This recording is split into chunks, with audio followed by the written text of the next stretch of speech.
حدیث شریف میں آتا ہے کہ پیارے آقا صلی اللہ علیہ وسلم کو نماز فجر کی تلاوت میں کچھ مشابہ لگ گیا۔ نماز سے فارغ ہو کر فرمایا کہ تو یقیناً ایسے لوگ ہمارے ساتھ نماز پڑھتے ہیں جو اچھی طرح وضو نہیں کرتے۔ پیارے آقا صلی اللہ علیہ وسلم کا یہ فرمان ہے کہ میرے پیچھے کچھ ایسے لوگ کھڑے ہیں جو اچھی طرح وضو نہیں کرتے، ان کی وجہ سے امام جو ہے وہ بھول جاتا ہے۔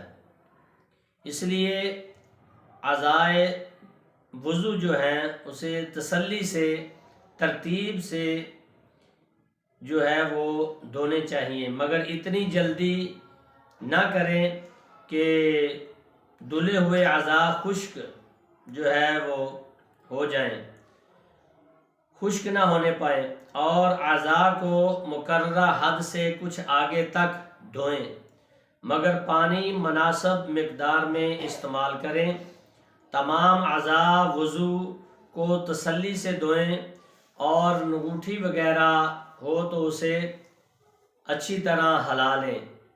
انگوٹھی ہو، چوڑیاں ہوں، کڑا ہو، چھلا وغیرہ ہو، اسے ہلا لیں۔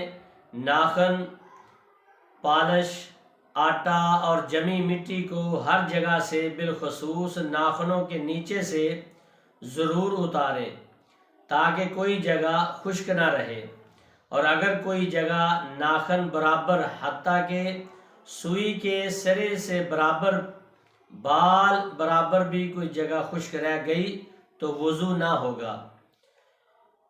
ایسے ہی حدیث شریف میں آتا ہے کہ پیارے آقا صلی اللہ علیہ وسلم نے ایک آدمی کو دیکھا کہ اس کے پاؤں میں بقدر ناخن یا درم پانی نہ پہنچا تھا، تو آپ صلی اللہ علیہ وسلم نے فرمایا ارجعی، فرمایا جاؤ اچھے طریقے سے پھر وضو کر کے آؤ۔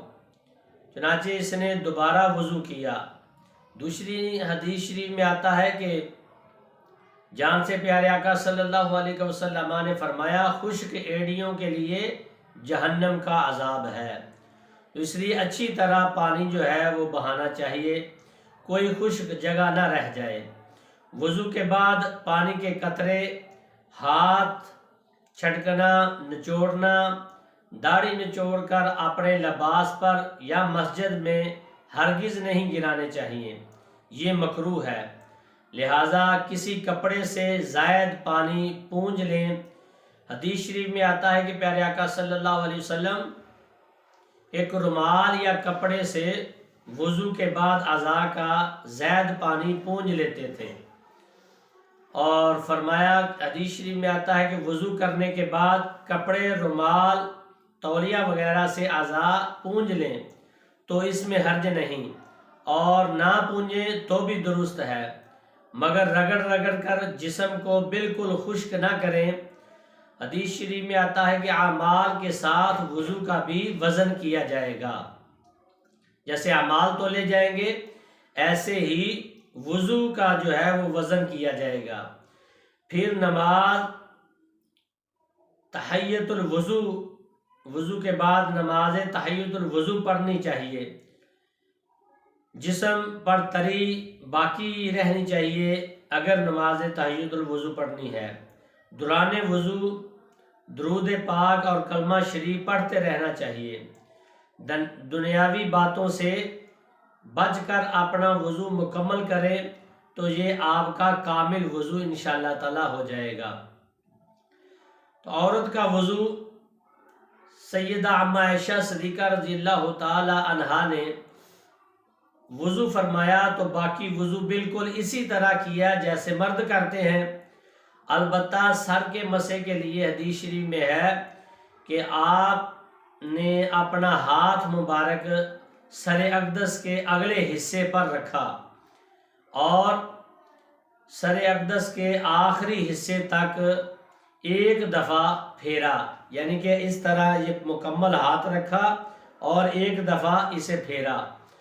تو یوں عورت کے وضو میں صرف سر کے مسح میں معمولی فرق ہے، تو اس طرح جو ہے وہ مسح کرنا چاہیے عورتوں کو۔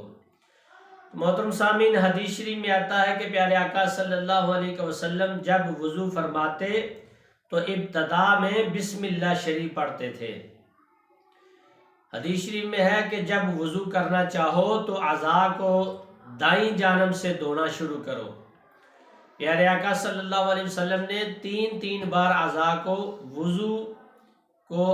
وضو کو دھویا، اس لیے اعضاء کو تین بار دھونا چاہیے۔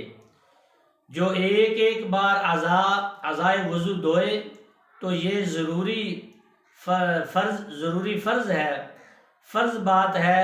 جو دوبارہ اعضائے وضو دھوئے تو اس کو دگنا ثواب ہے، اور 3 بار اعضائے وضو دھوئیں تو یہ میرا اور پہلے انبیاء کرام یا سیدنا ابراہیم علیہ السلام کا وضو ہے۔ یہ پیارے آقا صلی اللہ علیہ وسلم کا فرمان ہے کہ 3 بار دھونا، یہ تمام انبیاء کرام اور خود حضور صلی اللہ علیہ وسلم کا یہ وضو ہے۔ تو حدیث شریف میں آتا ہے کہ انگلیوں کے درمیان خلال کر لیا کریں، اور ناک کی صفائی میں اچھی طرح کوشش کرنی چاہیے۔ جب کوئی شخص وضو کرے تو دائیں ہاتھ سے نتنوں میں پانی ڈالے اور بائیں ہاتھ سے ناک صاف کرے۔ جب کوئی سو کر اٹھے اور وضو کا ارادہ کرے تو 3 بار ناک میں پانی ڈال کر جھاڑے کہ شیطان اس کے ناک کے بانسے پر رات گزارتا ہے۔ حدیث شریف میں آتا ہے، فرمایا کہ وضو میں داڑھی کا خلال ضروری ہے، وہ کرنا چاہیے، یہ سنت مبارکہ ہے، یعنی کہ اس طرح ایک ہاتھ سے داڑھی کا خلال کیا جاتا ہے، تو یہ وضو میں کرنا چاہیے۔